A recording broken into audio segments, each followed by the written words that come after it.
Hey, it's me, Bob33, and this is my retrospective review of Force Gemini for the Nintendo 64.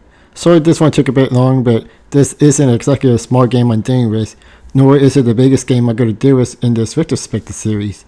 But this is one of the retrospective that I was really looking forward to because this was one of my favorite games as a kid, but let's find out if this game aged well.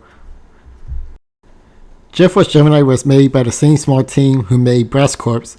Now, to my surprise, this game does not use the expansion pack, which is a device that gives the Nintendo 64 more memory.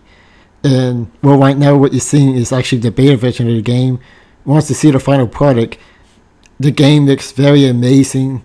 I honestly thought that they used the expansion pack to, get the kind of graphics that they got.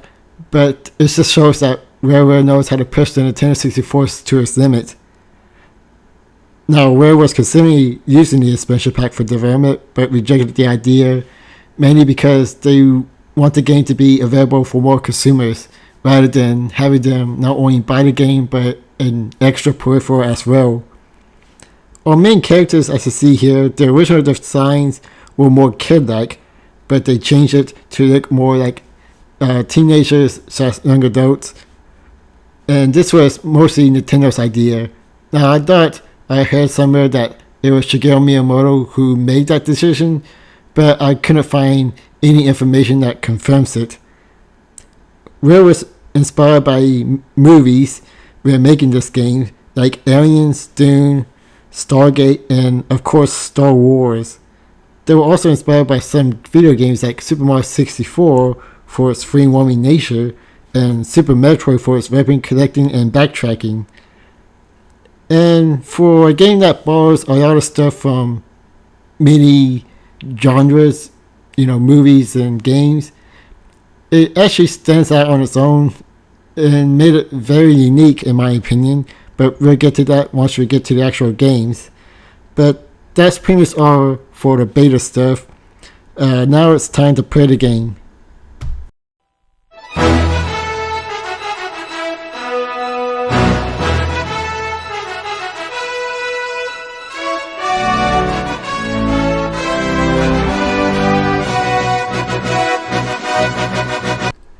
First, let's talk about the opening theme song. That's gotta be the greatest opening I ever heard. When I heard that when I was a kid, not only that I knew that this is going to be a great game, but I'm also in for a great adventure as well. And a little fun fact, this song was originally in Conquer 64. The story begins with our three main characters, Juno, his sister Vera, and their dog Lupus, traveling to Goldwood to meet King Jeff, the leader of the Bear Tribals. Suddenly, Mysoft's army invaded a ship and started attacking, causing them to separate. Juno met up with King Jeff on Goldwood, while Vera and Lupus were on separate ways to do their own missions. King Jeff enlists the help of our three heroes, also known as the Force Gemini, to help save his tribal people and stop Mysoft, our main antagonist of the game, from taking over the galaxy. Now, there's a lot of development in this game story-wise, at least for an N64 title, but I don't want to spoil too much of it because, well, there's one twist. I give a little spoiler right there, but for the most part, it's the story's pretty basic for the most part, but there is some development in characters here and there. Now, this is when Rare started using more cutscenes in the games compared to the past titles. I mean, you may get like a little opening here and there, then for the most part it's just, go to the game and maybe a cutscene ending. But I think this is the first time that they're using cutscenes to actually progress a story, at least in the middle of the game. Force Gemini is a third-person shooter with some platforming exploration. Your main attacks are using guns and bombs. Most weapons are found pretty useful, with the exception of the plasma shotgun, which is probably the weakest weapon in your arsenal, and the bombs. You have a variety of grenades, mines, and cluster bombs, which can cause some good damage to be fair, but you also have weapons like the tri-rocket launcher and the homing missiles, which are easier to use and can also do the job well. With their pistol and machine gun, you can knock onto any enemies on the ground. This is a pretty useful feature. The only drawback is that sometimes it can knock onto enemies that's behind a wall or up above you. You can also automatically knock onto the enemy's grenade and do massive damage on them, which is one of the most satisfying feelings about this game. And speaking of massive damage, you can tell how gory this game can be. And keep in mind, this is a rated T game, which is pretty hilarious to look at, to be honest. But I get it, you're killing animals rather than humans. But I don't know, I'm surprised this game is not rated M. I was going to say that the controls didn't age well, but this was actually a common complaint among critics when the game originally came out. Now, as you can see here, I'm playing the original Nintendo 64 version rather than the rare replay on Xbox One, mainly because that the right analog stick on the Xbox One controller was too sensitive. I mean, every time I try strafe left or right or change weapons, like every time I strafe right, it accidentally registered as going up, even though I just have it at a little up angle, not even close to directly up, and still register as a weapon change. So I gone with the original Nintendo 64 version instead. Now, as for the controls on Nintendo 64, it does take some practice to get used to, but it's actually pretty easy to pick up once you take a few minutes to know where all the controls at. It's the C buttons that's going to confuse you the most, because pressing up on the C button causes you to jump, which is pretty rare when there's some platforming. The A and B buttons are reserved for weapon change. Left and right is to strafe your character, left and right, and down is pretty much ducking or crawling, with the exception of Lupus. He only howls, which is a nice little feature. Each character has the same weapon, so for the most part they all play the same, but they do have a special ability that makes them unique. Juno can walk on lava, Valor can swim in the water, and Nimbus can hover for a short period of time. They can go into secret areas to find hidden items in the second part of the game. At first, each character have different location exclusive to them, but after beating the first Mysol battle, any character can go in any location to find parts of a ship. I think this is a great idea to backtrack to a planet or ship. You also get an extra character named Floyd, who is that little propeller thing that's always hanging around our main protagonist. And you use them to play mini games and do short missions as well. The boss battles were epic when I was a kid, but now they're pretty easy thanks to the simple patterns. How this works is that you are locked in this one spot and you're only able to move left and right. You must find a weakness by using your target reticles. And for the most part, even though I said this boss battle was pretty easy, it's actually still pretty fun and designed very well, but I wish it took a different approach to it. I wish they were more like the ones in Legend of Zelda Ocarina of Time, where you can go around and approach the enemies at different angles. Of course, I think you have to have C targeting for that to work very well, but I wish out of all the games and movies that Rare were inspired by to make this game, I wish Legend of Zelda was one of them.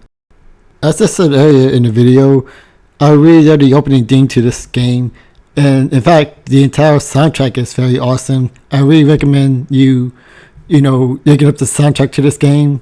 Start at the opening theme and pretty much work your way up. And what's really great about the music, that not only is great to listen to on its own, but it really complements the scene that's happening. Like when you're getting into this epic battle, there's a great song that's pretty much matches the tone of the situation. Same with dramatic moments. It's like the perfect music in every situation, I tell you what. The graphics was great for its time. Now it looks pretty dated obviously, but trust me, this is probably one of the best looking N64 games ever. Keep in mind, I haven't played much original PlayStation and Sega Saturn games. I'm talking, then and now. but maybe the graphics in this game was probably standard for those consoles back then. Well, actually, now that I think of it, the Dreamcast released in September of 1999, while Force Gemini was released in November 1999. So I'm going to take one of my favorite games on that console, which is Sonic Adventure, and well, hopefully I'm not going to cause a huge argument in the comment section, but I actually think Force Gemini looks better than Sonic Adventure. I'm sure there's not going to be any negative repercussion from that statement. Unfortunately, I wasn't able to finish the game due to time, and the one big negative about this game that really kills the game for me.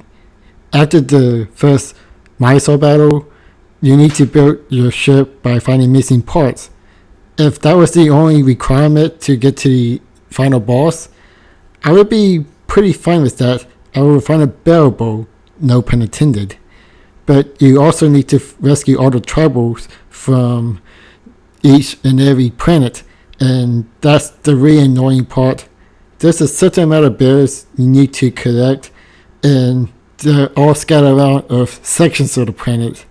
And here's the big kicker: if you manage to get one of them killed, you have to start all over. You pretty much got to rescue all of them and leave that section of the planet in order to have it count. Now, what I recommend is that, well, in the first part of the games, don't rescue the bears. Some of them you can't really get to right away. All I can say is that you can have fun killing them if you want to, but you can.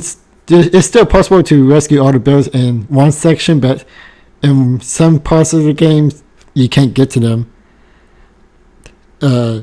That's really all the game I had to talk about. I mean, that final part really killed it for me when I was a kid.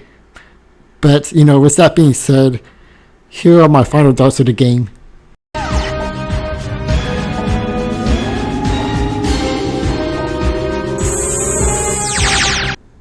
Force Gemini may not be the perfect game, but it's definitely a game that everybody should try out. I'm really impressed how well the game held up, with the exception of that final part of the game. I mean, visually, it looks amazing. Now, of course, it looks pretty dated during this time, but, you know, compared to other Nintendo 64 titles, you really gotta be impressed how much effort Railroad put into this game. It's that amazing. I do want to beat this game someday, but with my video schedule, and, you know, it's kind of hard to find some time, but I do want to beat it someday. Now, how well did the game sell? Well, the game sold a little over 1 million, which is not too bad. I mean, pretty good, but that's over a lifetime. I imagine, like, in the first few months, it was kind of a slow start, although I don't have any fact to prove that, since VG Charts doesn't have the first 10 weeks sales up like it usually does with the later games. But all I'm just saying is that if this game really sold that well, we probably would have got a sequel right away. Force Gemini was also going to have a Game Boy Color game, but was cancelled very quickly, assuming because the handheld games didn't sell well during that time, with the exception of the Donkey Kong Land games. There's also rumors that a sequel is currently in the works due to Microsoft trademarking the Force Gemini's franchise. But I'm sure that's just rumors, but one can hope. Thank you for watching my review. Next up is Donkey Kong 64, another game that's going to eat up a lot of my time on my schedule, but whatever, I'm still looking forward to it. I'd like to thank FighterXaos of the Game Riffers here on YouTube for the thumbnail of Force Gemini, and I hope you subscribe for more. This is me, Bob Daddy G, and I'll catch you guys later.